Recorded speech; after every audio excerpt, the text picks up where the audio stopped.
What up, people? Welcome back to another episode of the Dope Sports Podcast, brought to you by DopeContent.com and Get the Tables, ladies and gentlemen. You see, we got my co-host back, Tony from Get the Tables. How is everything going, man? Hey, good morning. It's a rainy Tuesday over here, so not too bad. Likewise. Is your mic turned up? Can you hear me? Yeah. Can you hear me now? Yeah. Okay. So yeah, it's cool over here too, man. A little cloudy, a little rainy. I don't mind none of it at all. Yeah, me neither. Yeah, same. Definitely needed. The summer tried to kick back in last week with the 90s and the 95s and all that, but now it's starting to come back down. Jay Cross on Twitch, what's good, my guy? Eagles fan, I know you're in a good mood right now. Greg on YouTube talking about Luka traded to the Rockets. Yeah, you wish. You wish. If he wants his career to be over, he'll get traded to the Rockets. Right. He wish. Like, get out of here. Let me double check to make sure we're live on Facebook as well. Make sure everything is good on there because Facebook be tripping sometimes. So let me make sure. Yeah, we are. So we are good to go today. Great start, man. Great weekend. Great sports weekend. He said semi-good mood. Got the Phillies to worry about. You know what? I was pulling for the Phillies in the NL, man, but Arizona is winning me over. I can't lie to you, man. They got a lot of dog in them, Arizona. So I'm kind of shocked that Arizona is, I'm shocked they made it Game 7. Honestly, I thought it would be over 2 games ago, but it is what it is. We'll see what happened there. All I know is my Texas Rangers in their World Series, baby. Yes, sir. Let's go. And it's no better way. It's no better way to do it than to get rid of the Houston Astros in Houston. Y'all know how we do it. Because, we had the division lead the whole year for the most part. And then we lost it on the last game. Because, I don't know what happened there on the last game. But, here come the Trastros fans. Oh, you should have never celebrated. You popping champagne like you won the World Series just because you made the playoffs again. But we said we got something for y'all. We gonna go to Tampa Bay. Everybody picked them as one of the top teams. Took them out in Tampa, sweep. Went to Baltimore, the best team in the AL according to a lot of other people. Sweep them, and then we go to Houston and win every game on the road in Houston. We took out the best of the best. So nothing can be said right now. Boss Hog, what's good, man? Appreciate you joining. I know it's early morning. A lot of y'all in work, so appreciate you coming. Let's see. You got anything you want to promote before we get into it? No, let's go. Let's do it. As you see on the screen, got NFL Week 7 recap. I forgot to put a space between week and 7, but we got the NBA opening tip as well. So yeah, we got a lot to get into, man. So we're not gonna waste time. We got our power rankings as always, so y'all know what it is. Let's get right into it. And the intro is gonna play this time. Watch, yeah. Just watch. Hell yeah.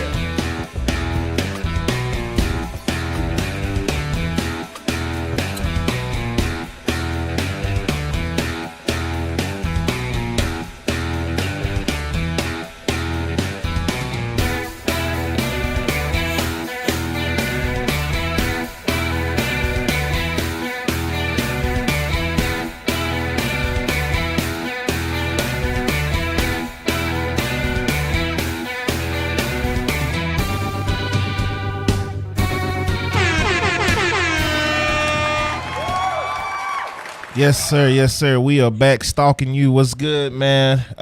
If you're watching on YouTube and Facebook and Twitter, appreciate you. Thanks for the love. Thanks for coming in. I know it's early morning. I know it's Tuesday. A lot of people at work and etc. So if you don't catch it, you can always watch the replay on YouTube. If you do catch it on YouTube, just hit the like button.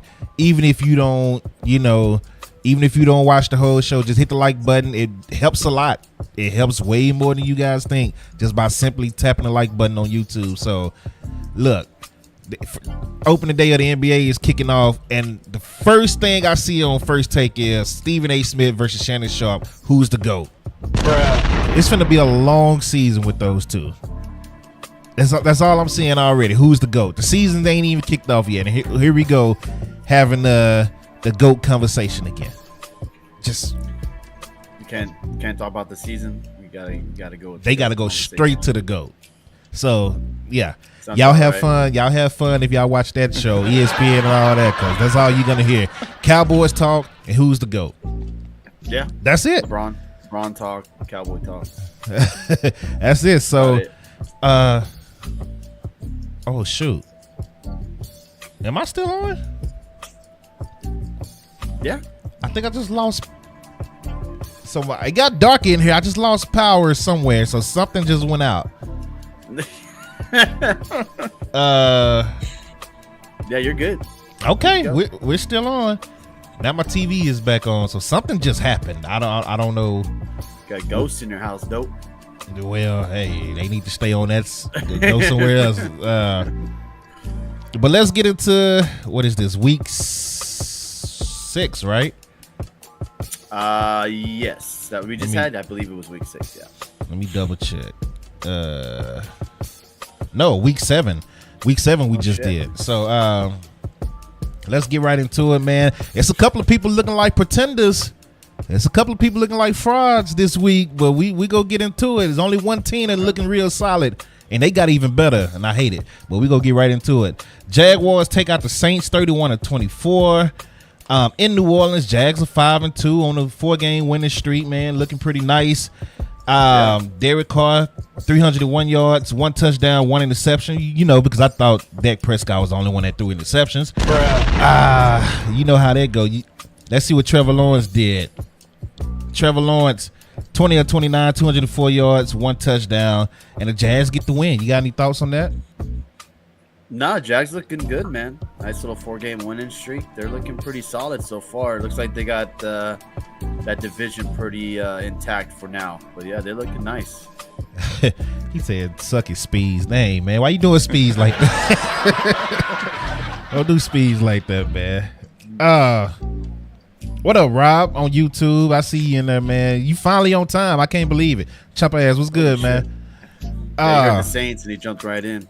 Yeah, that's right. That's why he came, because he knew the Saints played on Thursday and they'd be the first game. That's why he's here. Okay, that's why he's on time today. Absolutely. Moving on, the Chicago Bears blew out the freaking Vegas Raiders. I couldn't believe this one, man. Let's see.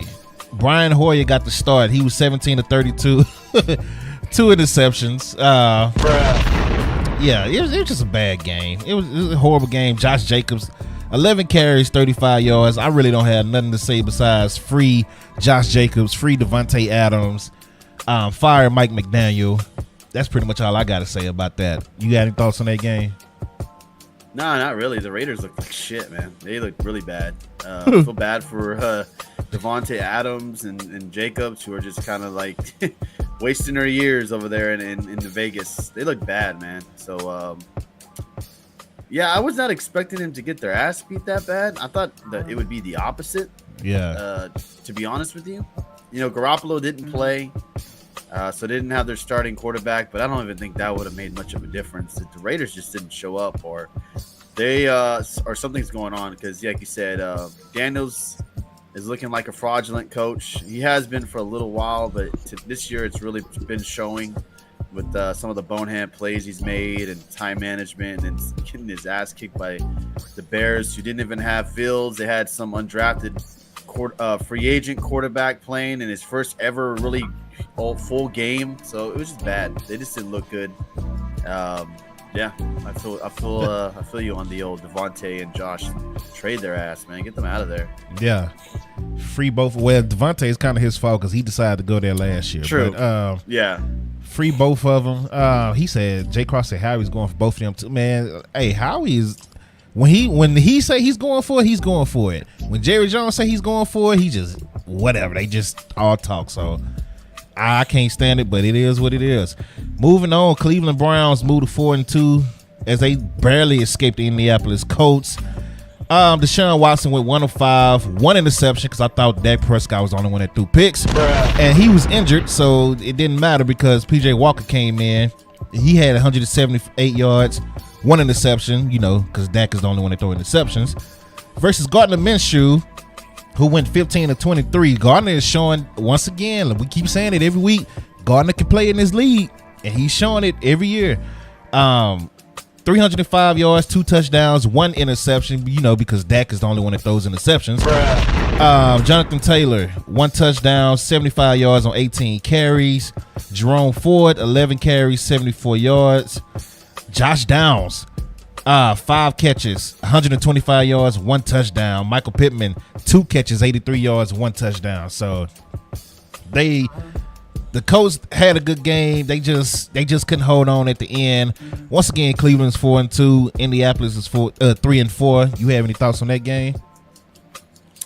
No. I mean, it was a shootout for sure. I mean, it was a really entertaining game. Came down to literally the last seconds of the game where the referees kind of helped out the Browns a bit. The first one was a pass interference call, but that second one where it was way above the dude's head, I don't think they should have called that one. But yeah, regardless, it is what it is. The Browns pull off the victory, and they're looking like a real playoff contender this year. The only question mark is, the defense is good. It's just the question mark is Deshaun Watson.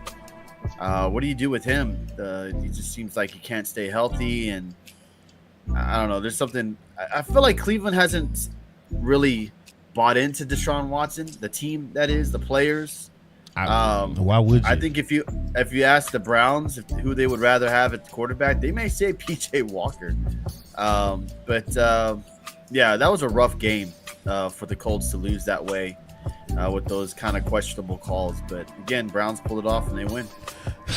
Chop ass said refs are rigging the game big time on YouTube. That was bad. I mean, the first one was bad. He did hold them, but the second one where it was not even a catchable ball. There's no way the guy would have been able to catch that, and they called it. I thought was pretty bogus. Yeah, so I get it. I didn't like the call either. I don't have a dog in the fight between those two, but I didn't like the call either. Rob said something about playing somebody in fantasy. Oh, he picked up Josh Downs off waivers in fantasy. That's good job, Rob. Moving on, I couldn't wait to get to this one. Buffalo Bills take a L to the New England Patriots. Buffalo is now 4-3, 1-2 on the road. New England is now 2-5. Josh Allen, 27 of 41, 265 yards, 2 touchdowns, 1 interception, because Dak Prescott is the only one that throws interception in the NFL. Mac Jones, 25 of 30, outplayed freaking Josh Allen. 272 yards, 2 touchdowns, no interceptions. Zeke Elliott got a touchdown, so shout out to Zeke. Josh Allen did get a rushing touchdown as well. James Cook had 56 yards rushing. Zeke had 31 yards. Stevenson had 34 yards. But the point is, you got all your people here, Josh Allen. You got all your people here. You ain't got no excuses, but they finding excuses here on ESPN and Fox Sports. Josh Allen, another interception, another L to a bad team that you had no business losing to. I can't say what I wanted. I was about to say something bad. I'm not gonna say that, but I'm gonna keep it PG today. Just know I'm watching. I'm on your head, you Buffalo Bills fans, if y'all still exist, because people only came around when when they went to the AFC Championship game, even though they lost that game as well. And my thing is, if y'all gonna keep living off that Josh Allen making it to the AFC Championship game, And he battled it out with Mahomes. That's all I keep hearing. That's all I keep seeing on Twitter. That's all I keep seeing on my TikTok. Oh, he battled it out with Mahomes. He lost. He ain't done nothing since. That's just like Dak in 2016 as a rookie outplaying Aaron Rodgers, but Aaron Rodgers had the ball last. What's the difference? They just caught Aaron Rodgers around earlier than Josh Allen caught Pat Mahomes. That's the only difference. Ain't nothing else different. Ain't nothing else different. So if y'all go keep living off of Josh Allen one good game against Pat Mahomes when Pat Mahomes had the ball last, do the same with Dak in Green Bay then. That's all I'm saying. Keep the same energy. Because this guy's been a turnover machine, and he's been leading the NFL in turnovers in the last 3 years. Bruh. But y'all want to talk about Dak Prescott throwing picks in training camp. Shady McCoy and all you other idiots. Oh, because we on Fox Sports, we know everything. Man, eat a dick. Bruh. Go ahead. You can say what you want to say. I'm going to see what happened with my lights here. I'm listening. Yeah, I mean, Josh Allen. I'll say this. Yeah, they lost to the Patriots, but again, it's a divisional game. Those divisional games are always tough. It don't matter if your team sucks or not.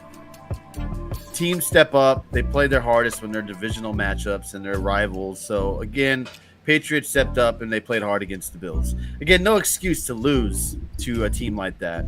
Yeah, it was on the road, but still no excuse to lose like that. The Buffalo Bills have all the talent in the world, but they just can't get over that hump for some odd reason. And it could be because of Josh Allen. It could be for a lot of reasons. It is because of Josh Allen. It could be coaching as well. The coaching could tell, Josh to not force those throws, not throw the ball so damn much. You said you have over 40 pass attempts. I mean, come on now. Imagine if they had a running game. They don't have much of a running game at all. Yes, you said Cook had 50 yards. But they don't really have much of a running game. It's very inconsistent in Buffalo. And that's the one thing I'm surprised they never addressed, was trying to get them a solid running back. Josh Jacobs was out there for a time period before he signed his contract with the Raiders. You had Dalvin Cook out there who, I don't know, it just doesn't seem like a shell of himself now. And there's other ways. James Cook, that's his brother. Yeah, shit, bring in his brother. Maybe they could have been a nice little 1-2 punch. You got Derrick Henry, who possibly might be on the trading block. So there's people out there that the Bills need and try to get. But putting it into Josh Allen's hands every game, it's not going to work. Nah, he's supposed to be elite. He's supposed to be elite. I think he's an elite quarterback for sure. Hell no. But hell no. They paid the wide receivers. That's why they can't pay running back, because they paid the wide receivers and the tight end. So that is true. I mean, for Josh Allen, he makes bad decisions sometimes. Forces it. He thinks he's better than what he is, and thinks he can force it into tight spaces. I mean, they got a good team over there. I don't really have the exact answer to why they play so. Almost dropped my mic again. Why they play so bad against the lesser teams? I mean, they play the Bucs Thursday. I expect the Bills to show up and absolutely destroy them. I'm gonna tell you now that the Bucs are going to win that game. Don't put no money on that. I'm not. But they're going to win that game. Yeah, just the Bills just don't. They don't step up in the circumstances that they need to, and I'm going to give it to it's a divisional game as well. So those games are always tough. Don't care. Don't care. Divisional games are tough, but yeah, Josh Allen needs to step it up. The coaching needs to step it up. The defense needs to step it up. The Buffalo Bills are better than a 4-3 team, and that loss hurts. That loss really does hurt, because the Dolphins, again, they lost on Sunday, but the Dolphins look like they're a better team than the Bills right now, and the division is going to be a tight race. So any type of losses, specifically against lesser teams, it's really going to hurt them in the future, because they got to play Dolphins again, they got to play the Patriots again, they got to play the Jets again, who beat them already. We go get into the Dolphins. It's going to be they got to win these games that they're supposed to win. Yeah, the division games are tough, but the Cowboys blew out the Giants 40-0 week 1. That's a division game. Yeah, that's a division game. And then we turn around, blew out the Jets. We blew out the Jets with Zach Wilson after Zach Wilson beat Josh Allen And then I was told, oh, that ain't nobody. You beat the Jets 30-10. And then they talking about Dak, the coach from the Jets, saying last week, oh, we've embarrassed every quarterback. That's not true. Dak Prescott had 255 yards, 2 touchdowns against y'all. So shut up. In New York. So, and then, well, who else we take out? Oh, we took out New England, blew them out as well, and was told, oh, you didn't play nobody. You didn't play nobody. But the Jets beat the Eagles without they 2 starting cornerbacks last week, and then New England turns around and beat the Golden Child and Josh Allen this week. So what's the excuse now? That's all I'm saying. Just keep it across the board. ESPN, Fox, all you little nut riders that like to talk about the Cowboys because you can't get nothing. You can't get no ratings nowhere else. It was an off week, and you talked about the Cowboys more than anybody the whole week last week. Trash. Anyway, keep it moving, because I could do this all day. Speaking of division game, ugly game, Giants win 14-7 in New York over the Commanders. The Giants are 2-5. Commanders are 3-4. Tyrod Taylor, he should be starting for the rest of the year, in my opinion. 279 yards, 2 touchdowns. Saquon Barkley, 21 carries, 77 yards. Waller had 98 yards, 1 touchdown. Let me get into another guy that everybody was hyping up this year, and Sam Howell. 22 of 42, 249 yards, no touchdowns, 1 interception. Because Dak Prescott is the only one that throws interceptions in the NFL. But there you go. I have nothing else. Eric Bieniemy, they're trying to blame him. I don't think it's his fault. I think his quarterbacks suck. That's just me. So Ron Rivera should have been fired. Stephen A is finally agreeing with that part. I said that last year, so catch up. But anyway, you got anything on that? Yeah, I mean, the Commanders are just not great. They're not a good ball club. They've already lost to the Bears earlier this year too, as well. Lose to the 1-5 Giants. So yeah, they're just not a good team. Their quarterback is suspect. He's not very consistent. Some games he looks good. Some games he just looks god awful. I'm not gonna blame Bieniemy because again, he doesn't have the talent that he had over in Kansas City, nor the quarterback that he had in Kansas City. So we don't know exactly how good his offense could be if he actually had a decent average quarterback. Ron Rivera should have been fired a year or two ago. I agree with you 100% on that. They need a fresh start in Washington. You know, you got new ownership with Magic Johnson and his crew. Why not just start fresh? Oh, it'll happen next year. Fire the coach, maybe give the coach the job to Bieniemy, see what he can do. A guy that deserves to have a head coaching job by now. And then just go with that. Let's see what you do. Start fresh. You'll have probably a top 5, top 10 draft pick. Maybe you draft the quarterback. But yeah, it's time to do something different there in Washington. I mean, you've been mediocre long enough. It's at this time where you have to start something new and start something fresh. Off subject, Rob, your Saints, Chris Olave just got arrested for reckless driving. So, yeah, there you go. You have fun with that. Moving on. Yeah, Saints are making them drink. Damn. Yeah, moving on. Atlanta Falcons take out the Tampa Bay Buccaneers 16-13 in a close game. Falcons move to 4-3. Tampa Bay is 3-3. Desmond Ritter had he went 19-25 for 250 yards, no touchdowns, no picks. Baker Mayfield 27-42, 275 yards, 1 touchdown, 1 interception because Dak Prescott is the only one that throws interceptions. Mike Evans 6 catches, 82 yards. Drake London 6 catches, 54 yards. Bijan Robinson got 1 touch this whole game, and he was dressed up on the sideline, and he didn't get the touch until the end on the game-winning drive, which is crazy. I don't know what happened there. They say he was sick, but I'm like, if he's sick, don't even dress him out. But it is what it is. I'm gonna let you have it on this one, Tony. What you feel about this game? It was a game that the Bucs should have won.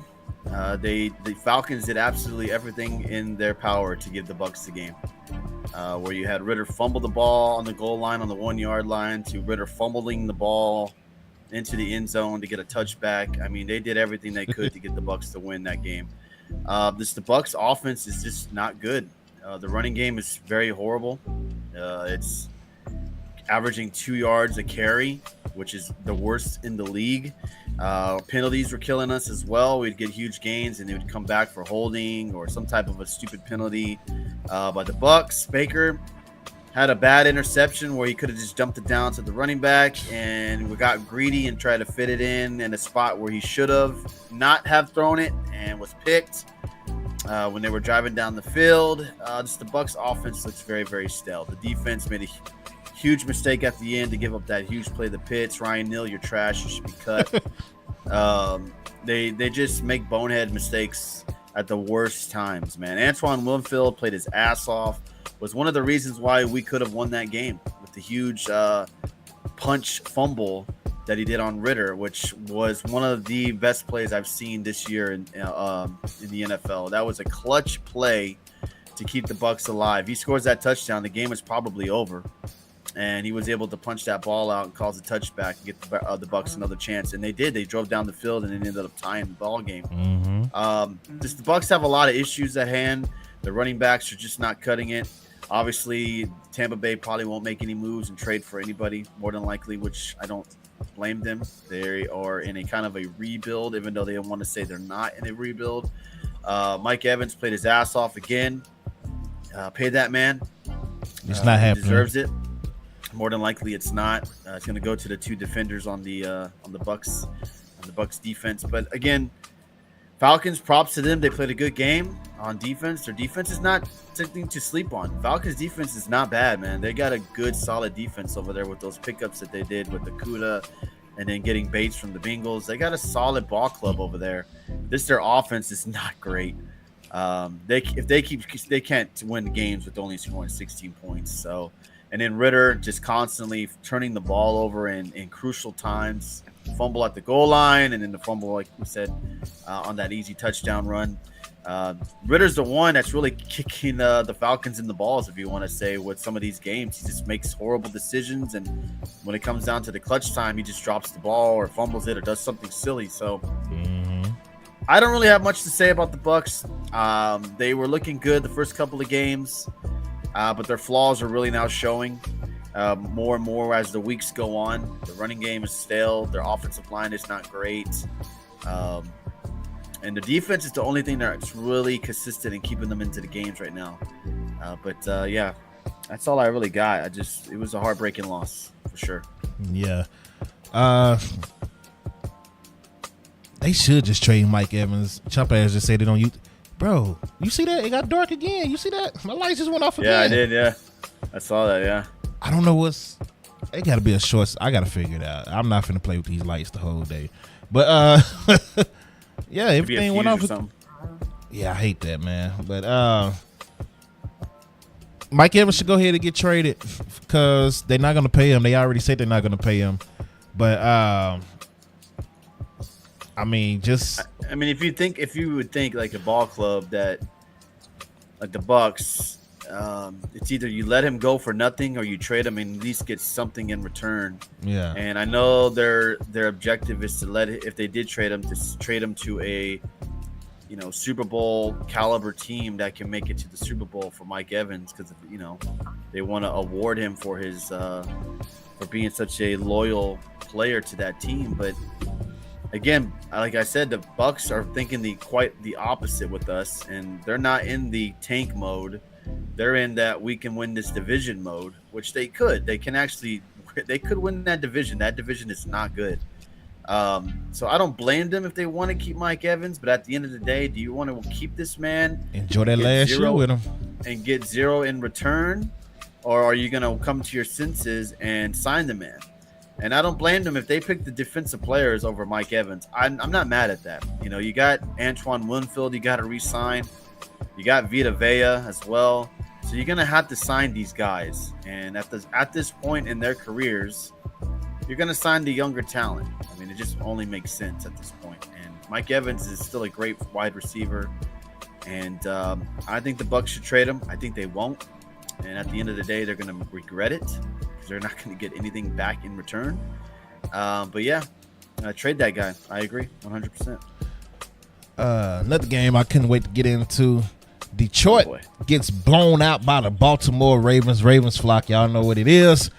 Detroit was everybody's favorite in the NFC. If you let ESPN and Fox Sports tell it, they was everybody's favorite because Philly had lost, the Lions had lost, Cowboys already got 2 L's, so everybody was jumping on the Detroit bandwagon, and they ran up against a real one. And then here you go. Ravens flock put it on them. Lamar Jackson, 21 of 27, pocket passing was just on point this game. 357 yards, 3 touchdowns. Baltimore was up 28-0 at halftime. In the third quarter, I believe they went up 35-0. And Fox was like, we're just going to cut this game. Let's go to somebody else. Jared Goff, everybody started praising him again, including myself. I say it because I was praising him too.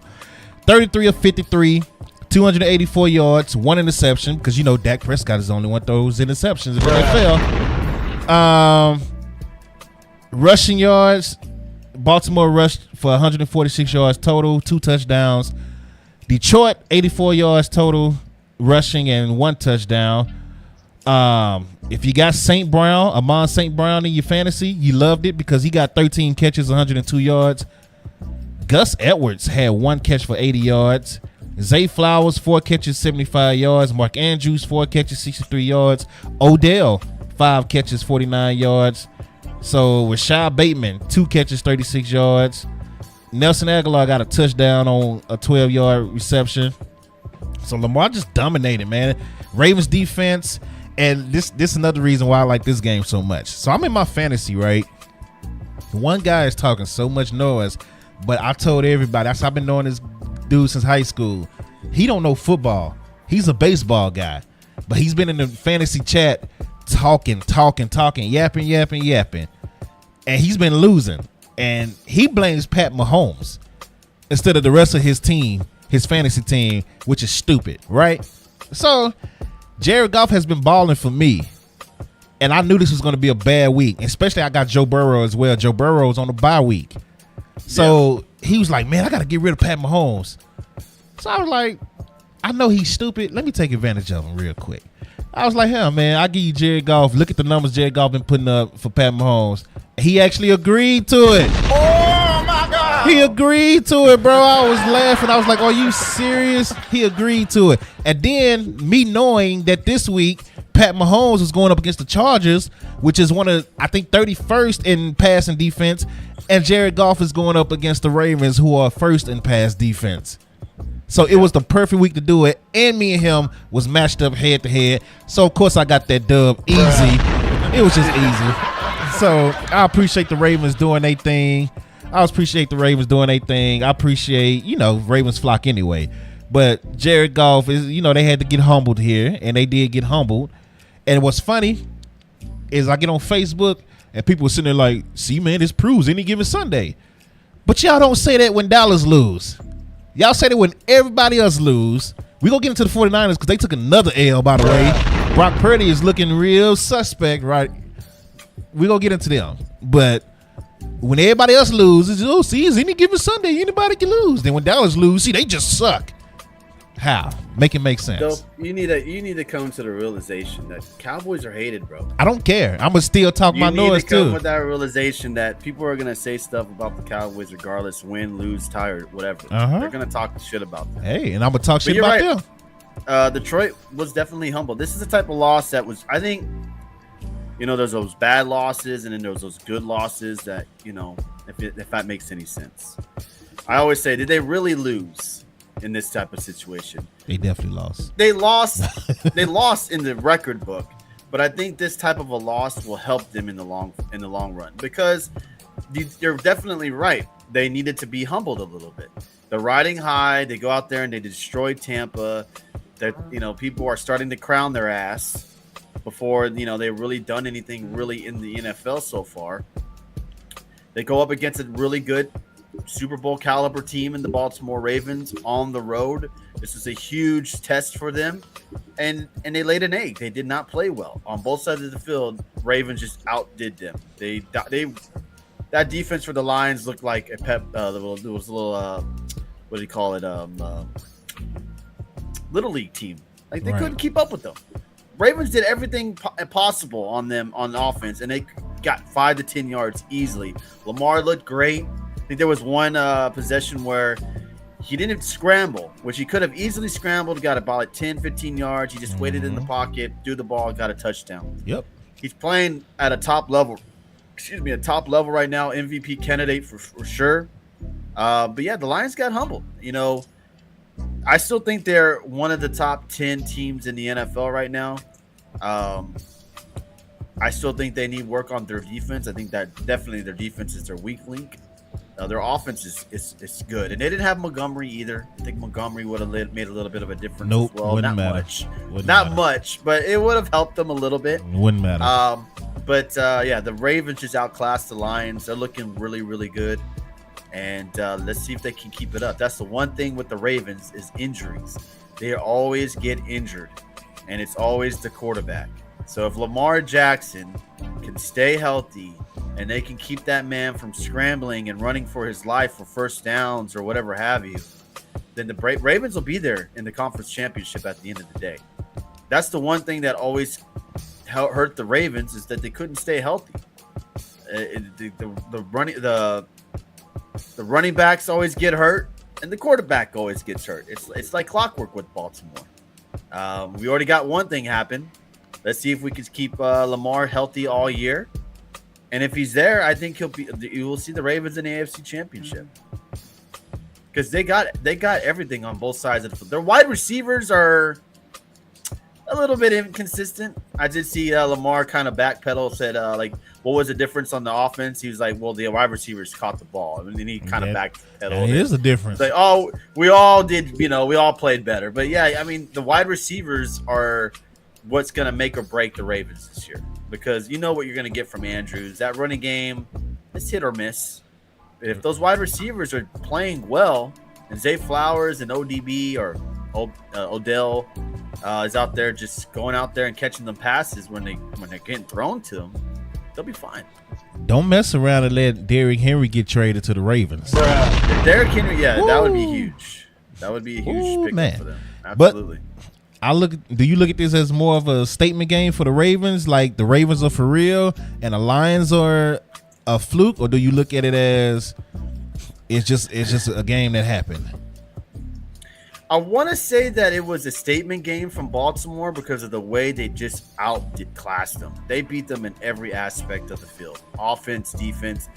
The Lions, once they stepped on the field and that whistle blew, stood no chance. So I think it was more of a statement game for the Ravens. I don't think it was much the Lions are pretenders, because I don't think they are. I just think the Ravens went out there and proved that they should be talked about a little bit more than they have.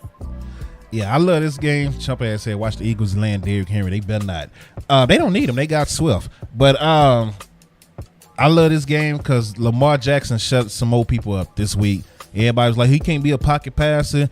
He purposely stayed in the pocket this week. Like you said, he had plenty of chances to run on a couple of plays.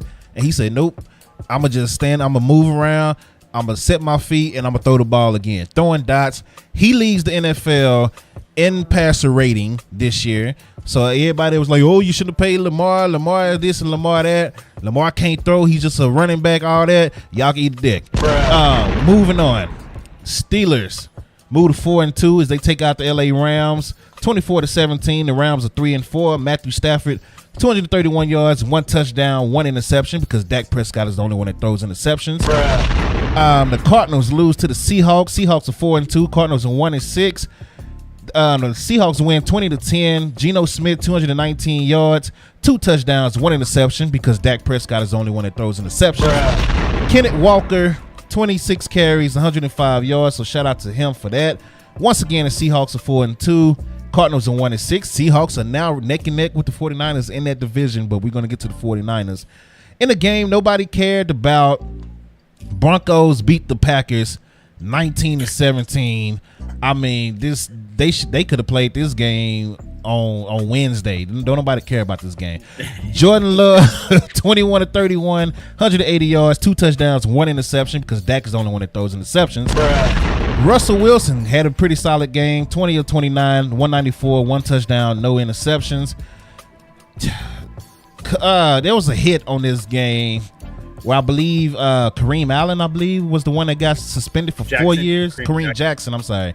Kareem Jackson got suspended for 4 years for a basic shoulder tackle. It wasn't even. You mean 4 games, not 4 years. I'm sorry. Yes, 4 games. I'm sorry. 4 games. 4 games. For 4 years. Yeah. Yeah. I mean, that was it a dirty hit? No. Was it an illegal hit? Yes. I don't think you should suspend him. But how are you supposed to tackle these guys on the ball? How are you supposed to separate them from the ball if you can't hit them at all? I mean, I agree with you. I mean, they have really down. You know, it's more of a. You might as well give these guys. What is it called? Flag football. Might as well just give them flags around the waist to make it flag football now, because my goodness, you can't do nothing in the NFL anymore. I don't think it was a suspendable hit, but it was a legal hit in their terms of a helmet to helmet, like the defensive player, because he was defenseless. The way he caught and spin, he was defenseless player. But spin the right way, then. Yeah. To suspend him, I think that's a little bit harsh. Yeah, but it is what it is. It ain't like the Broncos go do anything anyway. I mean, that hit, like, again, have you seen the hit the Cardinals player took from the Seahawks? Dude, that one was vicious, and that dude didn't get suspended or nothing, and that one was a lot worse than what we saw on Denver. Well, Kareem got a little minor history, so they. Yeah, he does have history. Yeah, he's like Draymond Green right now in the NFL. Moving on, Kansas City Chiefs are now 6-1 after taking out the Chargers 31-17 in Kansas City. Chargers are 2-4. Justin Herbert 17 out of 30, 259 yards, 1 touchdown, 2 interceptions, because Dak is the only one that throws interceptions. That's the wonder boy. That's the wonder boy right there, right? Justin Herbert, that's the wonder boy. I'm going to get into him in a minute. Pat Mahomes, 32 of 42, 424 yards, 4 touchdowns, also 1 interception, because Dak is the only one that throws interceptions. Kansas City only had 68 rushing yards total as a team. Meanwhile, the Chargers had 139 yards rushing, and they had 1 touchdown. Travis Kelce, with his girlfriend in the stands, had 12 catches, 179 yards, 1 touchdown, just killing it. Valdez Scantling had 84 yards and a touchdown. I mean, pretty much everybody scored from looking at it. Joshua Palmer, 5 catches, 133 yards, no touchdowns. Keenan Allen was shut down, 4 catches, 55 yards. Yeah, that was pretty much the game. Defense stepped up for the Chiefs, and they couldn't stop the offense. They couldn't stop Pat Mahomes. But Justin Herbert, two more interceptions, 17 to 30. I watched the game. He missed a lot of people. It was a lot of passes going over people's heads that was open. That's the golden child, though. That's the golden child that everybody was crowning better than Dak, better than this, better than that. He's better than Lamar. They said all that. They said that last year because they made the playoffs. He's better than Lamar. He's better than Dak. That's a lie. He's not. He's not. Josh Allen. He's better than Lamar. He's better than Dak. Maybe talent-wise, I can see you saying that, but overall, as a quarterback, and you got to think as well. He's not a great thinker, so that drops him to me. So, but whatever. I'm not gonna go on the full rant. I'm gonna save some time. I just wanted to point out that Justin Herbert was missing a lot of people that was wide open, and he also had 2 picks. Because Dak Prescott is the only one that throws interceptions in the NFL. The great Pat Mahomes himself even had a pick. That's like football Jesus right now. He threw an interception. Ain't nobody saying nothing about it. Both of these guys got more picks than Dak. Ain't nobody saying nothing about it. But anyway, let's keep it moving. You got anything on that game? I'll say this. I like Dak. I'm not a Dak hater. I'm not one of them that hate Dak and this and that. The thing with Dak, and I didn't watch the Chargers game. I was watching Red Zone. I watched the whole game. Back and forth. I know Herbert's not having a good year. He's playing pretty bad. He missed guys open last game. He missed guys or the game before and this game. Dak, the thing with Dak is his interceptions come in the worst possible times. That's because everybody know you're throwing the ball. It's the times where the game is on the line and he throws a pick. That is where the criticism comes from. Every quarterback in the league throws a pick. Absolutely. It's going to happen. No quarterback is perfect. No matter how good they are, circumstances happen where you're going to throw a pick, you're going to fumble the ball, something is going to happen. The thing with Dak is he just throws them in the worst possible ways. You know, the game where they lost to – what was the game where he lost and he threw that bad pick? That was the Cardinals. Yeah, that was a bad throw, bad pick. I don't know what he was looking at. He was trying to force it. It was a bad pick. Last year, they played the Texans. They ended up winning, but he threw another bad pick in the end zone.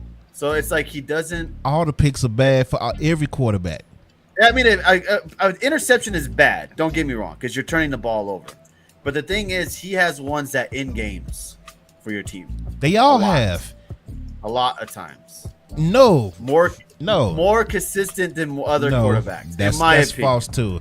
You see, I need stats. Y'all going off of last year where the Jags game in overtime, he hit Noah Brown in the chest. It bounced off of Noah Brown because he can't catch. Oh, that's bad circumstance. But people throw that crap at him all the time.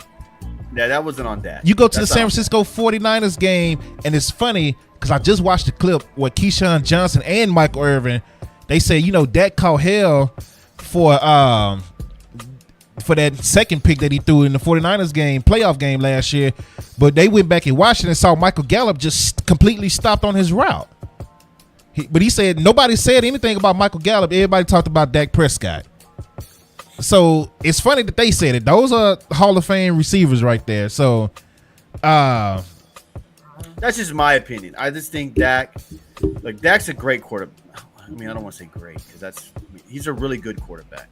I would love to have him on the Bucs. Don't get me wrong. Like, if we had a chance to pick up Dak, I wouldn't hate it at all. It's just the inconsistency by him. It's just not great sometimes. And his quarterback IQ sometimes is not great. And you can blame that on him. You can blame that on the coaching because maybe the coaching is telling him one thing to do and not to do another.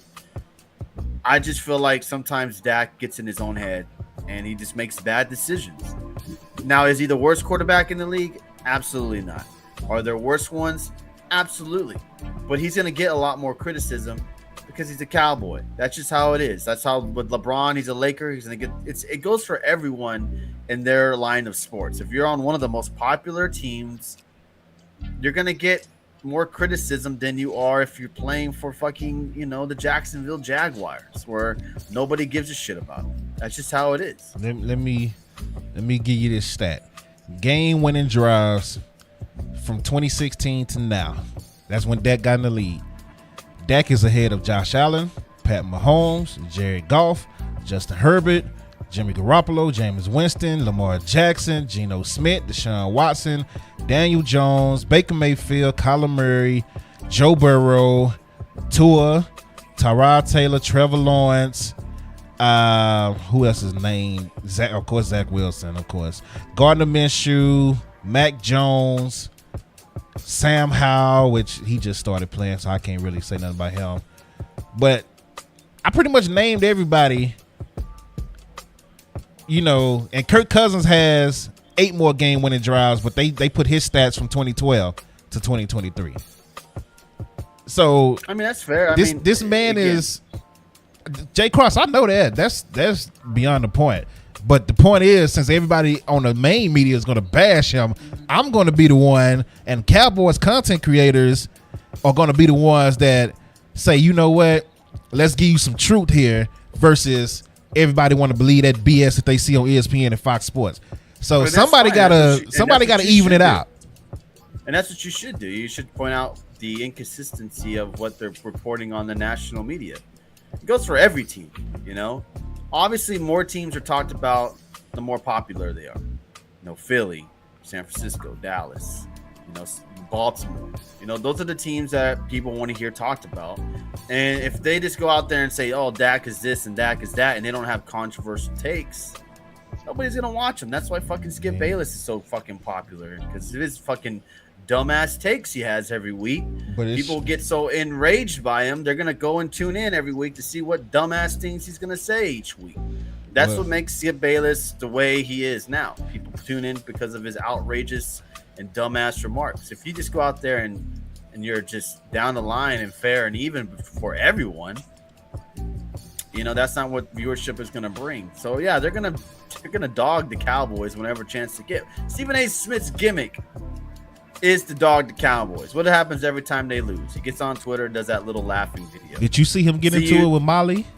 See you tomorrow on First Take. That's what they do. I did not see that. No. What the heck happened to my? Yeah, so he got into it, and what's crazy, I posted this argument that they got into it because the Michael Parsons said last week he's tired of the media coming at Dak and the Cowboys when they lose, but they don't get the same energy to people like the Eagles and 49ers, right?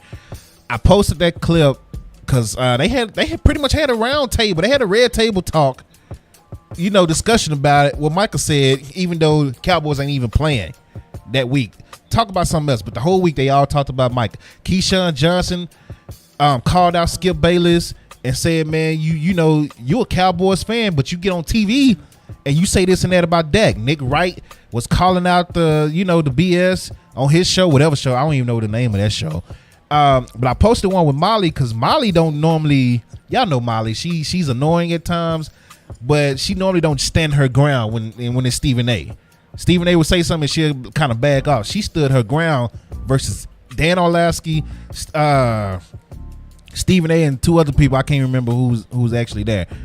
And it blew up on my TikTok, man. But she was like, "Yo, we don't do the same thing." What Michael said is absolutely true. She said both things can be true. They get more, praise because they wear the star. So like they get more things like, endorsements and all that. But at the same time, we as ESPN and First Take, we don't get on here and dance and go to Texas Live, well, whichever version of Texas Live Philly and 49ers have. She said we don't do none of that. So it's true what Micah is saying.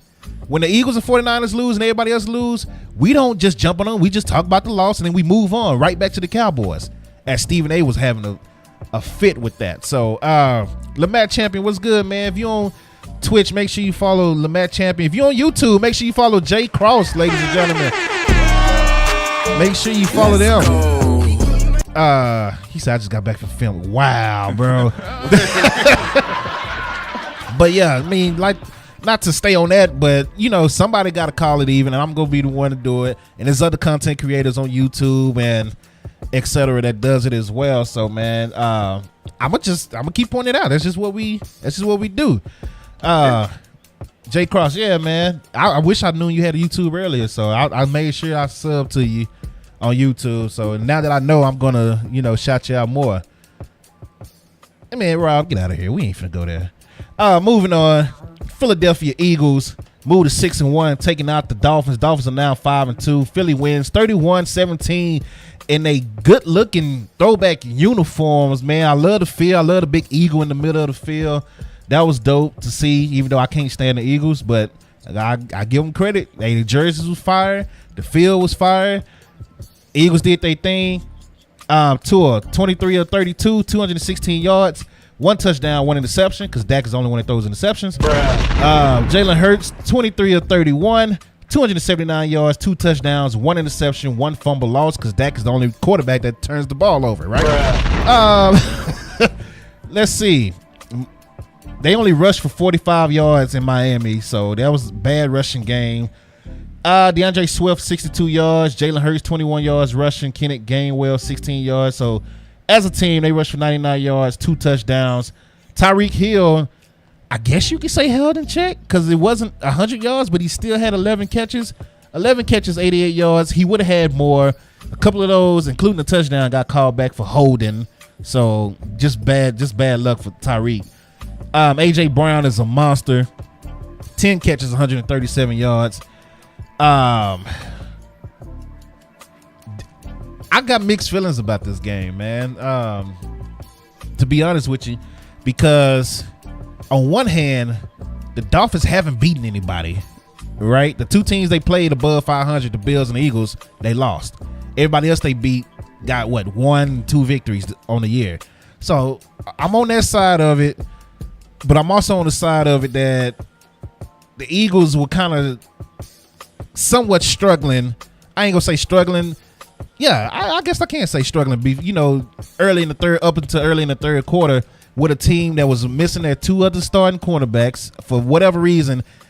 Every team that played the Eagles, starting cornerbacks decided to get hurt the week of, right? So Xavier Howard wasn't there. Then they was missing their left tackle, their left guard, and their center. And I didn't realize all those people was missing until the game started. So it's like Philly did their thing, and Philly kind of looked legit, but they don't look legit at the same time. Like, I got mixed feelings about it. I still don't know if I want to say, just flat out say Philly is that team. But right now, I'm going to have to lean towards Philly being that team, especially after the trade they made, getting, what's his name, Bayard from Tennessee at the safety, Kevin Bayard from Tennessee. Right now, I'm going to just have to lean towards Philly being that team. The team to beat in the NFL versus, Miami. I'm just kind of, with it. What's your thoughts? I agree with you. I think they are definitely the team to beat in the NFC. Now, are they the team to beat in the whole NFL? That's to be seen. Yeah. But they looked really, really good. That offense is scary, man. If they're just clicking on offense, that team is going to be tough to stop. They got weapons everywhere, man. They got Brown, they got Smith, they got Goddard, they got Swift, they're just click. If they ever finally get that offense in going, which they kind of did in that second half, they're going to be a very scary team. The defense was still kind of suspect, picking up Bayard from the Titans, and we don't know who else they may grab in the trade deadline as well. That team is going to be scary. At the end of the year, the Eagles will be in the NFC Championship. That's my prediction. They'll be there. Obviously, if everyone stays healthy, if they don't lose Hurts or they don't lose AJ Brown or anyone like that, they should be there at the end of the year. That defense is really, really good when they're playing, like you said, on all cylinders. And I'm still trying to give them the benefit of the doubt that they're still with new coordinators and they're still trying to learn the new system that they got going on there. 7 weeks in, man.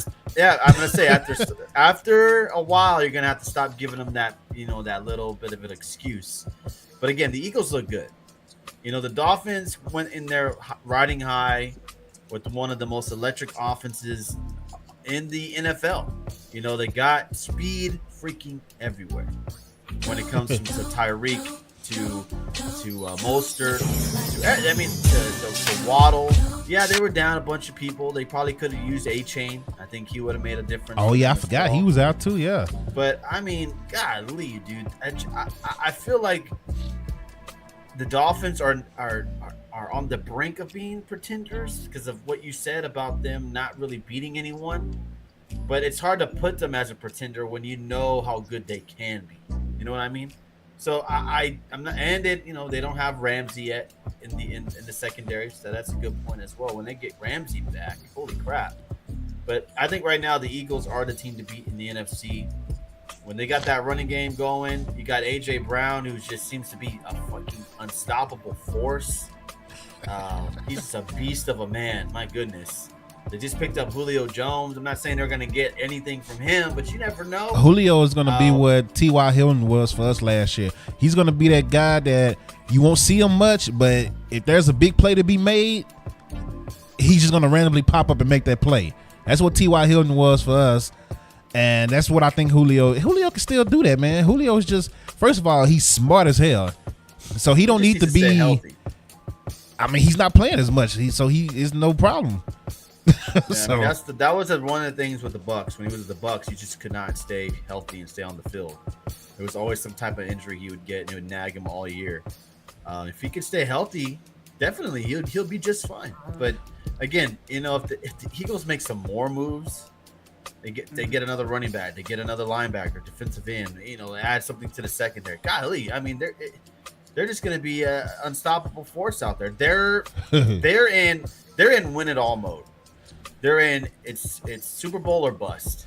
And they better do it or they go end up like the Rams, because the Rams are rebuilding. So, but the difference is the Rams actually won. So the Eagles need to win within the next year or two before this money start coming up and catching up with them. Absolutely. He say, bro, trying to take, man, say, don't diss Candace Parker like that. Candace Parker got hers. She earned hers as a prime player twice. So don't even try to do that, Rob. You just mad because she left Chicago and got another ring. So, yeah, man, it's like that's what I'm saying. The Eagles, if you just look at them, you be like, bro, look at all the talent everywhere, and they're steady adding talent. But at the same time, they don't look the same as last year as far as like, you know, the dominance. So it's like, okay, you know what I'm saying? How long do we wait before we say this is what the offense is? This is what the defense is. Before we keep saying, you know, well, we waiting on them. We waiting on Hurts to turn up. Maybe this is Hurts right here, what we're seeing now. And last year was just one of those years where he just went off. Everybody have those years where they just go off. Last year might be Hurts year, and now he's back to what, you know, he's good, but he's a turnover machine. He's like Josh Allen. He can win it for you and he can beat you. I mean, he can lose it for you, you know, so you know, I'm gonna still lean towards them being the best team in the NFC, and then hell, probably one of the top teams in the NFL. I mean, if they play the Chiefs right now, will it be the same outcome as the Super Bowl? I don't know.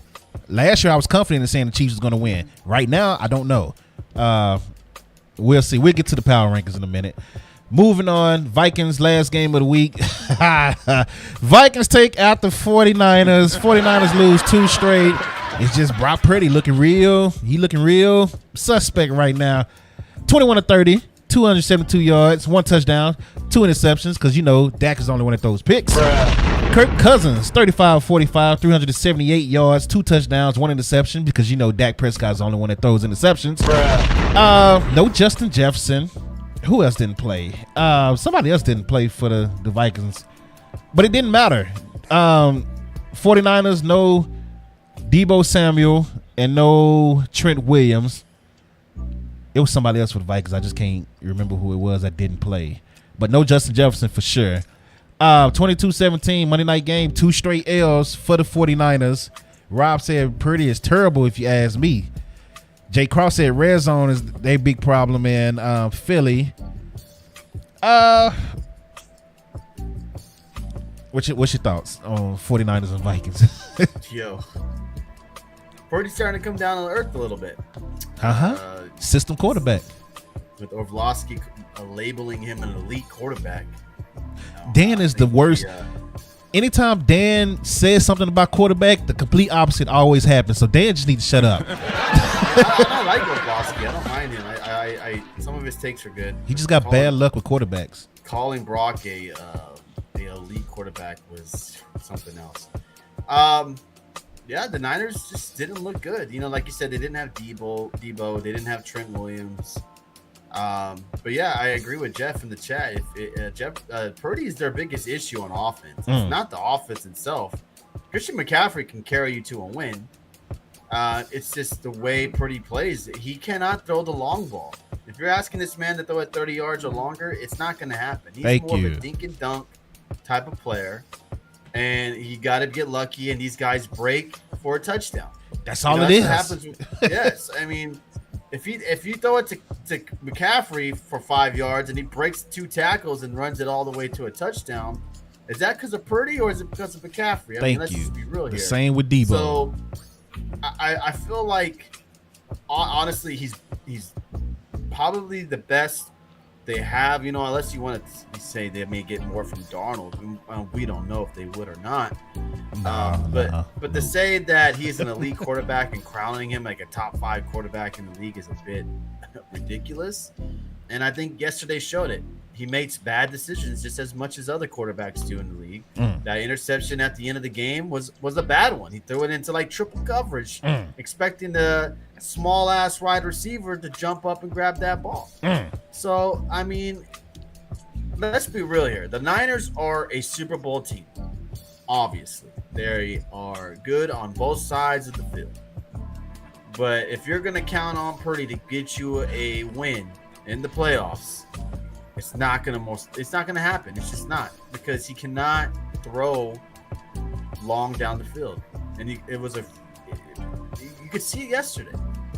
You know, he doesn't know how to react to pressure, I think, because he hasn't had any. The Niners, he was just living back there, just dunking and diving, whoop, whoop, whoop, whoop, because he didn't have any pressure on him. Now he lost his best offensive lineman because he was hurt. Mm-hmm. Didn't have Debo Mm-hmm. last night either, so he didn't have those safety blankets with him yesterday. And you still that had no last business throw- losing to the Vikings without Justin Jefferson. I agree. I mean, the Vikings balled out. Let's be real. Addison played a fantastic game. Kirk Cousins played good as well. The Vikings played hard and they won that game. And but yeah, Purdy is just not an elite quarterback. I think there's things he needs to work on, obviously. And it's, again, to criticize him, it's more than warranted. But again, we got to remember, this guy barely started playing halfway through the year last season. Got hurt in the playoffs. He had a lot of hype with him because of how good he played halfway through the season as well. Mm-hmm. So I don't think he was really given that much adversity. He hadn't faced any adversity with the Niners because they were so good. He didn't have any. They were always blowing teams out, or they were already winning in games where he didn't have to be the one they counted on to win them a game. And yesterday, that was his true test right there as a quarterback.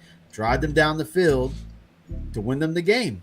And it looked like it was going to happen for a minute until he started making those bonehead plays and then threw that bad pick. That was a horrible pick. I just want to remind everybody that the San Francisco 49ers went to the Super Bowl, that same team, with Jimmy G as their quarterback without Christian McCaffrey. So, yeah, Brock Purdy came in and looked good, but it's the same system that took Jimmy G to the freaking Super Bowl and to the NFC Championship game right after that.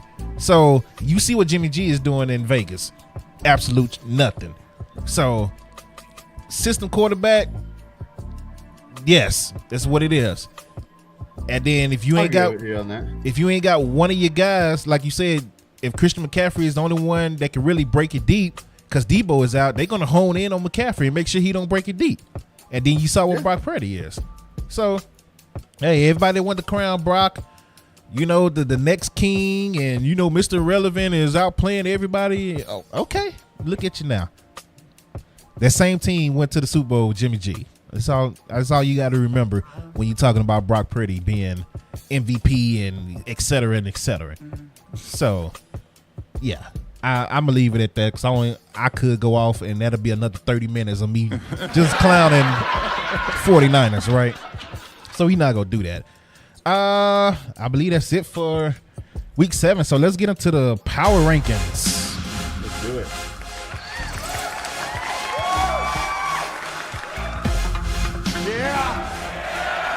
Yeah. Here we go. We got the power rankings up from last week. Tony had the Chiefs, Eagles, Lions, Dolphins, 49ers. I had the Chiefs, Eagles. We had the same. Yeah, we had the same 5. Definitely gonna change after today. Yeah, I'm kind of actually struggling with mine today. If I could get the thing up so I could change it. Here you go, OBS being difficult with me again. Being difficult. I went first last week, right? Yes. Hold on. Nope, that's not it. That's the wrong one. Where is my freaking... There you go.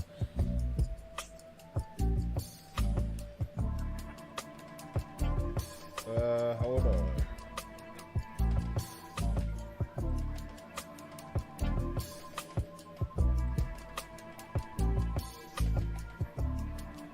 This is going to be an interesting one. I can't wait to see who you got this week. So I'm ready. All right, it's on you. All right, let's go with number 5. I'm dropping the Dolphins all the way to number 5 after that loss against the Eagles. I think once they get A-Chain back and they're a little bit more healthier, they'll be back in the top 3. But definitely dropping the Dolphins down to number 5. Moving down as well from the top 3 is the 49ers, moving the Niners down to number 4. A bad loss against the Vikings. I still think they're a really, really good football team, but at this point, I need to see a little bit more from Brock Purdy for me to label them as an elite football team at this point. Kicking the Lions out of the top 5, moving up the Ravens to number 3. Baltimore Ravens at number 3. I think that was a huge win against the Lions. Definitely a statement game. Facing the Red Hot Lions this past Sunday. It's absolutely destroying them. It wasn't a game at all. Lamar Jackson has looked fantastic. That defense is playing lights out. They can stay healthy. I think they may be a Super Bowl team at the end of the year. For sure. Number 2. Man, this one was tough. But I'm going to go with the Kansas City Chiefs. Kansas City Chiefs at number 2. They're playing very well. They just went off and beat the Chargers, who it would be a really good win, but the Chargers are struggling. Like you said, they're 2-4. Herbert's playing not really great football these past couple of games. Still a good win. It's a divisional win, and they dominated for the most part. But I still got the Chiefs at number 2 and number 1. Fly, Eagles, fly. Huge win against the Dolphins. I'm going to go with the Eagles at number 1. Okay. That is the top 5 for Tony. Let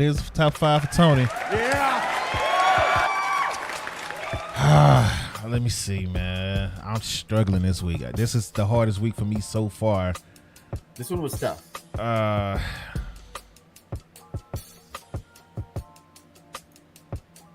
I'm struggling with 5 because I don't know if I want to keep the Dolphins or the Lions in it. I had to drop the Lions after that. I mean, the Lions are still, I think, a top 5-6 team, but my God, that loss, not even in a competitive one. And then you got the Jags that can sneak in there.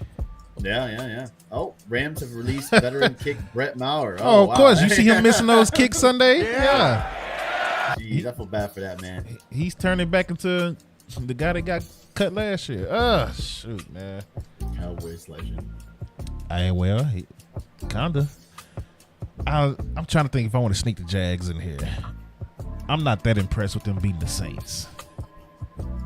It was a road game. They are on a 4-game winning streak, but who did the Jags beat in this? Yeah, I'm not impressed in beating the Saints, Bradley.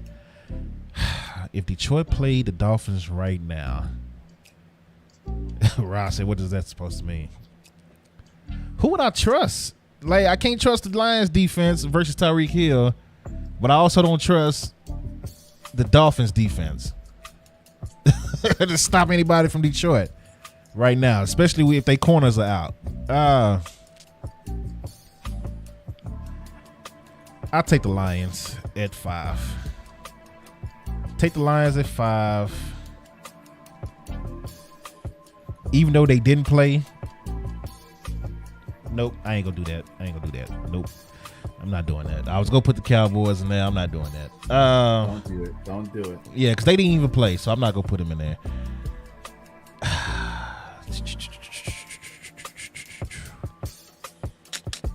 Steelers might low-key make a run. Man, I don't know.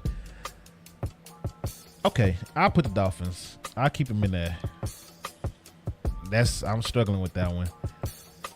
Number 3.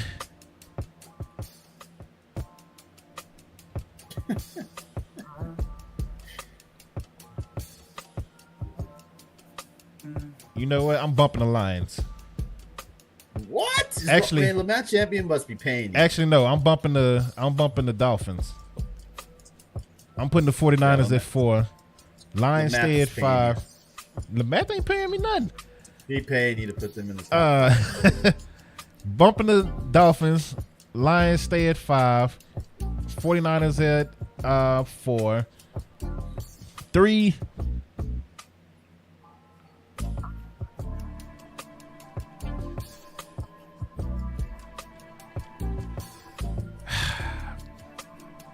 Who you got? Ravens, Chiefs, Eagles.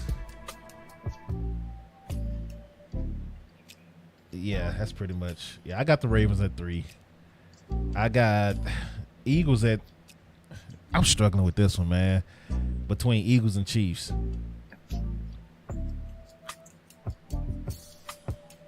Taylor, I'm gonna have to go. I'm gonna have to go with the quarterback. I'm gonna take the Eagles at 2, and just because they got Pat Mahomes, if they play, I'm gonna trust them more. And Chiefs at 1. So those are my top 5 right there. Yeah. Dolphins get dropped. Lions barely hold on at 5. 49ers 4. They really don't belong. 49ers low key can really get kicked out too. Ravens at 3. Eagles at 2. Chiefs at 1. Yeah, Chiefs got to be number 1. Until I see otherwise with anybody beating the Chiefs. Chiefs are going to be in the AFC Championship game yet again. And until I see otherwise, the Chiefs are the favorites. I'm sorry. I don't care what the Eagles do. Chiefs are the favorites right now. So let's get into the predictions for week 8 real quick. Let me get week 8 up. Tampa Bay at Buffalo. Thursday night game. Buffalo is favored by 8.5. Who you got? Buffalo. I got Tampa Bay. So yeah, Rob said it too. Upset. I got Tampa Bay. And now when the Rams at the Cowboys, noon game, Cowboys favored by 6.5. I got Dallas coming off a bye week. Dallas. Vikings 3-4 go to Green Bay, who is 2-4. Vegas has it as even right now. I'm gonna take the Vikings.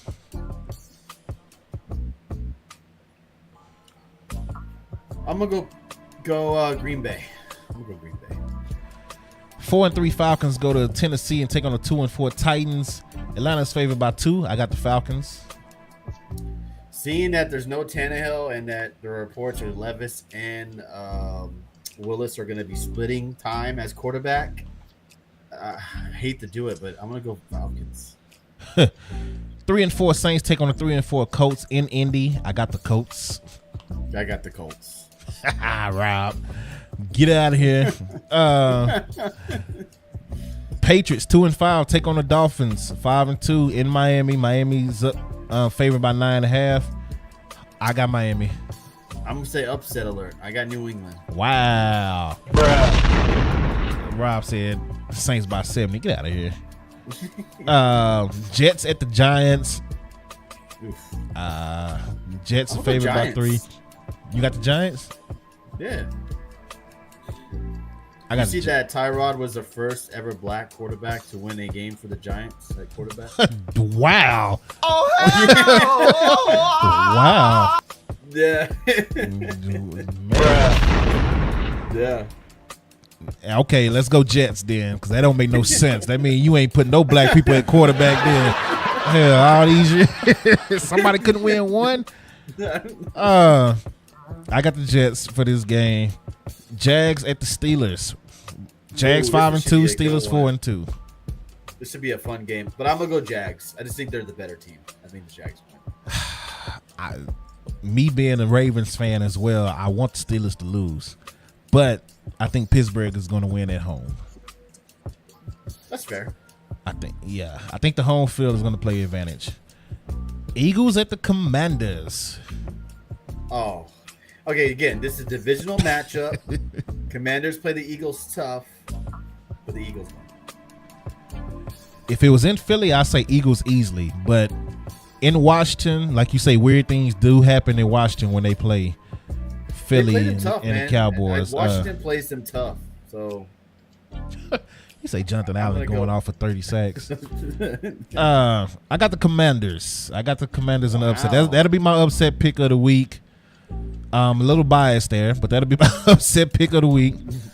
Texans at the Panthers. I got Houston. Yeah. Cleveland 4-2 taking on the 4-2 Seahawks in Seattle. I'm gonna go Cleveland. I got Cleveland. To me this is a statement game for Cleveland. Is Watson playing? No, I haven't heard anything about Watson. I'm gonna take Seattle at home. I wouldn't be shocked if Cleveland win, but I just don't know what they got at quarterback because PJ Walker is a question mark too. So Oh shit, is he really? I didn't know that. When I'm saying he's a question mark as a player. Oh, as in like playing. Yeah. Okay, I get you. Yeah, I got you. He's an XFL great, but we talking NFL right now. That's true. I don't. They do got a defense though in Cleveland, but shoot, They have some dogs on that defense, man. Seahawks are not no slouch on defense either, and they at home. I'm gonna take Seattle. Broncos at. Chiefs at the Broncos. Oh God. Kansas City all day. What are they favored by? 8. Wow, only 8. Yeah. Got Chiefs as well. Ravens at the Cardinals. Ravens are favored by 8.5. Y'all know it's Ravens flock over here. Yeah, I mean I don't even have to give you my answer on that one.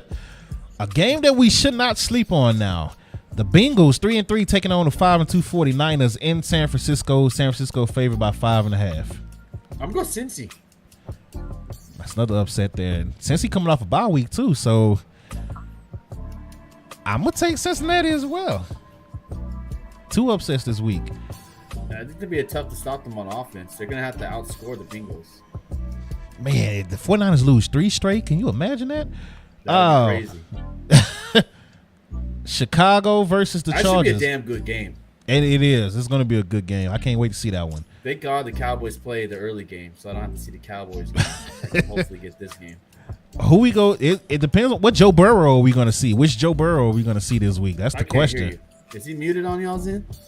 You can't hear me? Can y'all hear me, chat?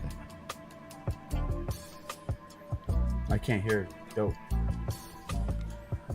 There he goes. I can hear you now. You can hear me now? Yeah, I don't know what the hell just happened. He just like went mute. Oh, the chat said they can hear me. Okay. That's weird. Okay, cool.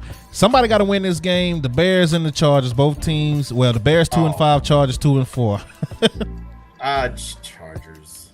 Chargers better win this game. Yeah, Okay, I'll say this: if the Chargers lose, Brandon Staley should be fired. Of course, he should have been fired last year too.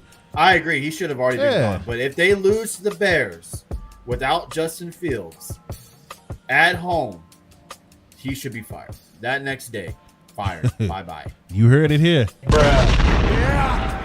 Yeah. Raiders taking on Detroit in Detroit. I got Detroit blowing them out. Oh, yeah. Detroit.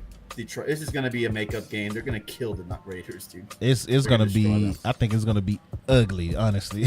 I think it's going to be ugly. Those are the Week 8 predictions in the NFL. Y'all know what to do. Go to YouTube. Leave them in the comment section. Like the video on YouTube, please. Even if you don't watch the whole replay, just leaving a like on the YouTube video helps it so much because the algorithm start picking it up and start sharing it more. So help us out that way. Let's get into what time is it? 11:42. Let's skip that and let's do this real quick. NBA is kicking off tonight, ladies and gentlemen. Tony is rubbing his hands like Birdman over there because he got Win Your Mama, as I call him, over there doing his thing. He said, "Let's talk a real sport." All 32 NHL teams, all those Wimba haters, they are quiet as hell, boy, because they're awful quiet after him playing in preseason. Man, that man is looking crazy. 2 games tonight. Let's make our predictions. Lakers or Nuggets? Who you got? I'm gonna go Nuggets. I mean, it's their ring ceremony. It's at home. I mean, if they lose to the Lakers, yikes. I mean, I'm not like I think the Lakers gonna win. Lakers are a good team. I wouldn't be surprised if the Lakers went in there with some motivation to beat them. Yeah. But I got Denver. I'll take Denver. I think LeBron's gonna come out with a statement this game. Suns at the Warriors. No Bradley Beal tonight for Phoenix. Yeah, they may not even have Devin Booker. Oh, wow. There's reports that he's 50-50 on playing. And then the Warriors won't have Draymond, which is not a huge loss. Chris Paul revenge game. I think I'm going to go Warriors, seeing that we don't know who the hell's playing for Phoenix tonight. Chris Paul revenge game. I'm going to take the Warriors as well. Now, we normally do our top 10 teams, early predictions. 10 teams in the East, 10 teams in the West. Who you got? So that includes the top 8, and then the play-in. So for me, in the West, I'm going to have to count them because I'm going to forget. Denver for sure. Golden State for sure. Lakers for sure. I think OKC is going to be a playoff team because they got a lot of talent there. Okay. See that. Memphis is without Steven Adams for the whole year. And Jaw for 50 games too. Oh, 50? Ooh. Sacramento is going to be there for sure. The Clippers, even though Kawhi's only going to play 20 games, they're going to be there. So I'm at 6 now. And I have to decide between Minnesota, Dallas, Memphis, New Orleans. Well, I got 6. So I need 4 more. Minnesota, Dallas.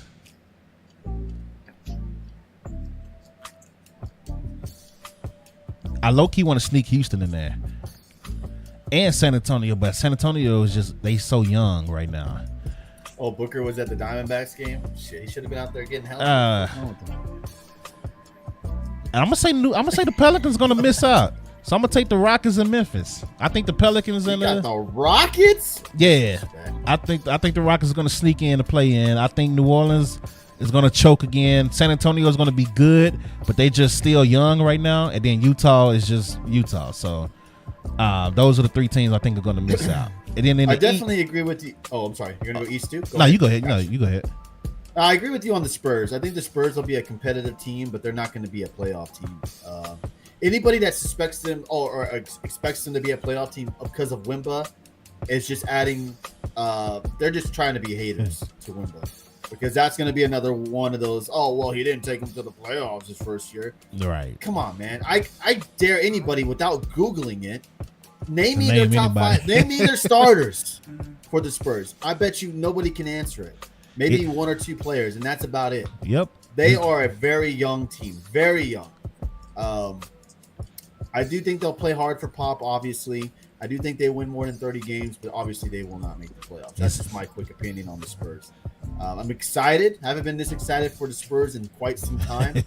I'm not going to lie. I was a little bit worried about Wemby a little bit. Seeing his size and the type of players that he was going to be placing against, I was a little bit worried about that, but that man was balling through preseason. Yes, I know it's preseason. It's against guys that more than likely are not going to play very much, but he was out there showing off dunks, blocks, hitting threes where everybody was criticizing him when he missed wide open shoot around, taking pictures, chilling, taking shots, and he missed them, and that blew up all over Twitter. Right. I think he's going to be just fine. About my 10 teams, though, I definitely have, obviously, Denver in it. I got Golden State. I got Dallas. I got, let's see here. Yeah, I got Memphis. I got Memphis and both LA teams, so that's 6. Mm-hmm. I you know what? I'm very tempted to go with Portland. I think Portland is going to surprise people. They got a nice little squad, though. I think Portland, Sacramento, that's what, 7? Let's see. Denver, Golden State, Dallas, Clippers, Lakers, Memphis, Phoenix, Portland. I need 2 more teams. Sacramento. And I'm gonna go with Minnesota again. I think Minnesota's there again. That's 10. I feel like I named too many people. Did I name too many people? You made 10. Okay. How many teams in each division? 1, 2. Okay. All right. Cool. Dallas. I wasn't excited at all, even though we re-signed Kyrie. I was like, we've pretty much got similar team, right? But I've been watching the preseason and right, Lamar Champion. That's why I said since now that they added 10, yeah, we'll do that for the East. Then we'll do that for the East. Name who's not gonna make it. But since they got Derek Lively is most likely starting. I like what he's been doing. Josh Green just got re-signed. He just got his money, so shout out to him. He's looking like a different player. Like he's coming off the dribble, coming off the screens, and pulling up now. Something that he wasn't doing. He was normally a catch and shoot guy and a catch and dunk guy, but now he's coming off the dribble, pulling up, and it's looking good. So if Hardy is going to be doing what he did last year, getting more time, Kyrie's there for a season, Luka's there for a season, and you got Josh doing that, and you add the 3-point shooting of Seth and Tim Hardaway, this team might be something. I'm still worried about defense a little bit though. But the other rookie, Oliver Max Prosper, he's a long body guy. Dante Exum, I wasn't happy at all when we signed him, but watching him play defense, I see why they got him. and he can shoot now because he couldn't shoot his first run in the NBA. Now he can shoot, which is crazy to me. So Dallas might be all right, man. We gonna see this first game because I don't know what they gonna do with Victor, but yeah, moving to the East, the teams. Of course, I got Boston. Who's not gonna make it? Let me count. How many teams is it? 2, 4, 6, 8, 10, 12, 15. So I got to pick 5 that's not gonna make it in the East. Hi, James Harden. Oh man. Oh, go James Harden. Hey, Okay. yeah, I was so happy to get him. I told y'all that wasn't gonna work out. I tried. I've been watching his career, man. Like, yeah. Anyway, who's not gonna make it? I gotta pick 5. Washington is not gonna make it. Yeah. It's kind of tough in the East because the Raptors can still be. They did lose Van Fleet. Charlotte, I don't think is gonna make it, so that's 2. The Pacers is tough. Detroit is not gonna make it, so that's 3. And then really, I gotta decide out of the Pacers, Orlando, Raptors, because I know the Knicks are gonna make it. Brooklyn might be a bubble team, but I think Brooklyn is good. The Bulls, who do the Bulls have that's playing? So the Bulls, I might add the Bulls to it. Bulls be number 14, they don't make it. I think the Pacers and Orlando get in this year, so I'm gonna take Toronto out. So those are my 5 teams that won't make it this year. Wow. Yeah, I'm taking Toronto out. I got Washington, Orlando, Charlotte. My surprise team that doesn't make it will be the Atlanta Hawks. And Yeah. I'm gonna go Chicago. Yeah. So I think Detroit. You know what? Sorry, Detroit. My bad. Detroit, Atlanta, Charlotte, Orlando, Washington. I don't think Detroit's there yet. Hey, well, there it is. NBA prediction right there. We'll get into the NBA as the season kick on. Question for you though, before we end the stream here. Does Dallas win tomorrow at San Antonio? I will hope so. I'm not promising it, but I'm saying right now I'll give it to them. I think they win tomorrow. Just because the overall experience, the deeper team too. So, yeah, but I wouldn't be surprised if they if they can't do. San Antonio played us hard without, win Obama. So now that they got him, Yeah. hey, so it might be a tough game for us, man. We'll see. We're just gonna have to outscore them because I don't think we're gonna stop anybody on defense. So a quick thing on college football: Georgia's number 1, Michigan's number 2, Ohio State number 3, Florida State still number 4, Washington still number 5. So it didn't change at all from last week. Let's see, what was the big games? Ohio State, Penn State. Yeah, Ohio State did beat Penn State. Florida State took out Duke, which was undefeated. I think Duke actually had 1 loss. I'm sorry. Michigan destroyed Michigan State. Washington escaped Arizona State. Oklahoma barely beat UCF. Texas barely beat Houston. Oregon escaped Washington State. North Carolina took an upset to Virginia. So they're no longer undefeated. Alabama takes out Tennessee. They didn't embarrass no PSU. Get out of here. Y'all won the game. That's what it was. Ole Miss beat Auburn by 7. USC and Caleb Williams goes down again. Bruh. Now, that's what I wanted to say before we get off. I don't like the fact that all these people are saying Caleb Williams should sit out the rest of the year now, just get ready for the draft. Why? Yeah. He still got a whole season to play. And plus, Caleb Williams was the one that said, I'm making more money with my NIL deals than I will be making as a rookie in NFL next year, right?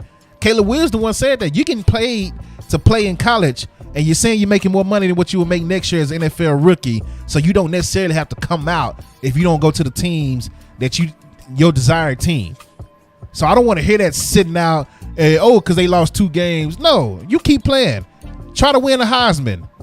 Add to your draft stock, and win a bowl game. And who knows? Somebody else might lose. They got to play each other. Michigan and Ohio State got to play each other.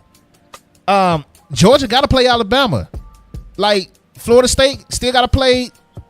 Who we play? I don't even know. Florida State, I think Florida State is good. But because they got Wake Forest and they got Miami, and I think that was the last You know, two hard USC games. will also probably play, you know, if they make it to the Pac-12 championship. Yeah, so like these other teams have to play each other. Washington, I don't know who else is on their schedule. They beat Oregon already. Let me look at Washington's schedule real quick, because they sent it the number 5 spot. Washington has Stanford. They got to play USC in 2 weeks. So, and then they got Utah, and then they got Oregon State. That could be 3 straight L's right there. So, yeah, man. I mean, I get it. I get the conversation. Like, obviously, Not for him, I I think don't. It's too early for him to sit. Like, Yeah. I mean, if you want to sit him out in a bowl game, like a meaningless bowl game, yeah. I mean, yeah, sure. I mean, I get it. You know, he wants to sit. They're in the fucking Kentucky Bowl or whatever you want to call it, and it's, you know, it's nothing. It's not for anything. Then yeah, I mean, sure. I'll sit him out, play whoever at quarterback. But when you still got half a season left, when anything possible can happen. It's still a lot of Not opportunities. saying that Georgia and all them will start losing games consecutively, but you play. You play out your obviously this is last year. Despite whatever he says, well, I'm not playing this or that unless I get partial ownership of a team or whatever like that. Right. Like, I get it. You know, your stock value is pretty high at this point. You don't want more of your stock to fall the more you play games and you look like shit, because that's what he's been looking like. Not very good. Right. But again, you're not gonna. You don't sit there. And so Michigan, they got Penn State and Ohio State left on their schedule, right? Let's go to Ohio State, who are ranked number 3. Oh, hold on. It took me to the Michigan Ohio State game. So Michigan got Penn State and Ohio State. I'm saying Michigan's gonna win both, but they can lose. They can lose, right? Ohio State has Michigan left on their schedule, and that's pretty much it, because they'll run through Rutgers, Wisconsin. So it's really the Michigan game for Ohio State. Everybody else, they're gonna run through them. So Ohio State is pretty. No, yeah, he's acting like a baby. He's acting like a diva. I mean, Yeah.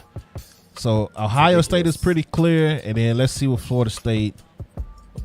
Florida State has Wake Forest, Pitt, Miami, North Alabama, and Florida. So cupcakes. yeah, so outside of Ohio State and Florida State, you got a chance. And Florida State might mess around and lose. They not. I'm not even gonna lie to y'all. Florida State not losing to Florida. Yeah, they not losing to Florida or Miami. But anything can happen. That's what I'm saying. You got a lot to go on. And yeah, Michigan got 2 hard games. Ohio State still got Michigan left. Georgia, that's who I forgot to look at. Let me see what Georgia, if I can find them. Did they play this week? Georgia didn't play this week, did they? Nah. They didn't. All right. That's why. You know, they got Alabama. Still, they probably have to play LSU. Keon Coleman, you a Chicago Bear. Stop that. Stop doing my boys like that. So they got Missouri, who's ranked 16th. They got Ole Miss, who's ranked 12th. They got Tennessee, who's ranked 21st. And then most likely, you're playing Alabama. You're playing Alabama in the SEC championship game. So, hey man, I'm telling you, it's crazy. This is probably the most wide open college football has been in a long time. Hey, who can win a national championship? Jeff, I'm finna ban you, man. we not doing that talk over here. That's worse than the Cowboys lose to the Eagles. It's wide open, man. I mean, Washington looks like a team that can easily win a national championship. I mean, it's wide open this year. So sure. I mean, yeah, sitting them out because they lost 2 funky games. This year is not the year to do that. So we'll see what happens, man. But appreciate y'all joining. Much love to y'all coming out for the show today. We went a little bit longer, but we had NBA and all that stuff to talk about as well. So anything you want to promote before we get off? No, I mean, y'all know the drill. We'll be live tomorrow night. I'm doing a special Thursday night football watch along, which I'm going to regret. The Bucks. Oh, because the Bucks play, yeah. I don't know why I'm gonna do it. I'm just gonna be suffering on channel on stream, but I'm gonna go live. You gonna be happy, man. Y'all gonna win, man. For the Bucks ass whooping on Thursday, so hope you guys will come by and maybe cheer me up. Oh man, so you gonna watch the Bucks over the Spurs? Thursday. Tomorrow, yeah, Spurs play tomorrow. My bad. The good thing about that is the Spurs don't play till like 8:30. Okay. Like 8:45. so I'll be able to still watch the game. Okay. Well, cool, man. Appreciate the follow. Free Band King, man. Appreciate it. As we about to exit the stream, you say like the chat. Well, welcome to the community, man. The community is not, my community is not as active as it used to be, but we're gonna get it back pretty soon. We're gonna get it back active because I'm gonna start back streaming like I should, like I used to, man. I've been, yeah. So, yeah. So I've been wanting to stream. I just ain't never really had the time to do it. So I still ain't even finished putting up my stuff from Pro Wrestling Revolver last Saturday up on the website. So it's just been crazy. So much love to y'all, man, for coming through. And until next time, man, y'all be safe and we out. Let's go. Oh, I'm sorry. DopeContent.com. DopeContent.com. Stay up to date. Follow Dope Content on YouTube. My bad. I'm just tripping. Stay up to date. Dope Content on YouTube. Like the video, this video right here. Even if you don't watch it again, just like it for me. That does a lot. So just please do that. I'm not asking for much. I ain't asking for no money or nothing. I'm just asking you to like a video. So please do that, and y'all be safe. And now we're out. Let's go. Yeah.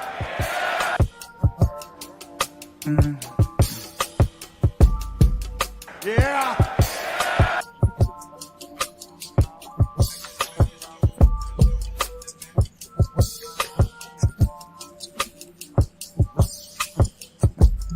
Yeah.